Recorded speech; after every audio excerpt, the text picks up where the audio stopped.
Agartala station থেকে গাঁজা পাচারকারী বিহারি যুবক আটক। রাজ্যে রেলপথ দিয়ে নেশা সামগ্রীর পাচার অব্যাহত রয়েছে। আবার আগরতলা জিআরপি থানার পুলিশ এবং আরপিএফ যৌথভাবে আগরতলা রেল স্টেশন থেকে এক গাঁজা পাচারকারীকে গ্রেপ্তার করে। শুক্রবার গোপন সূত্রের খবর পেয়ে অভিযান চালিয়ে এই সাফল্য পায় রেল পুলিশ। তার কাছ থেকে উদ্ধার করা হয়েছে মোট 22 কেজি শুকনো গাঁজা। সেগুলি রেলে করে আগরতলা থেকে বিহারে নিয়ে যেতে চেয়েছিল।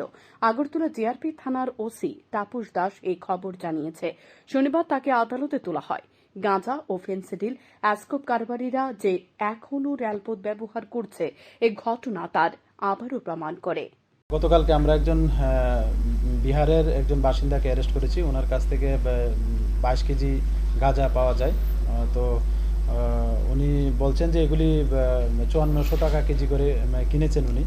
তো যা অবৈধ, এবং আমরা গতকালকে ওনার বিরুদ্ধে একটা এনডিপিএস ধারায় মামলা নিয়েছি। তো আজকে ওনাকে আমাদের মহামান্য আদালতে প্রেরণ করছি পুলিশ রিমান্ড চেয়ে। তো দেখা যাক এটাতে আরও কি বেরিয়ে আসে। আমরা আশা করি পাবো আরও কে এগুলি প্রোভাইড করেছে বা কী আসে বিষয়।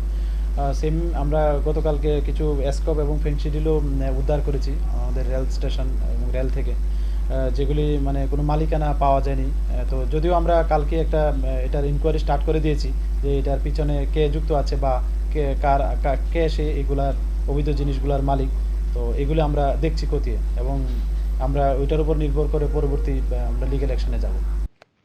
Bureau report, news daily Bharat.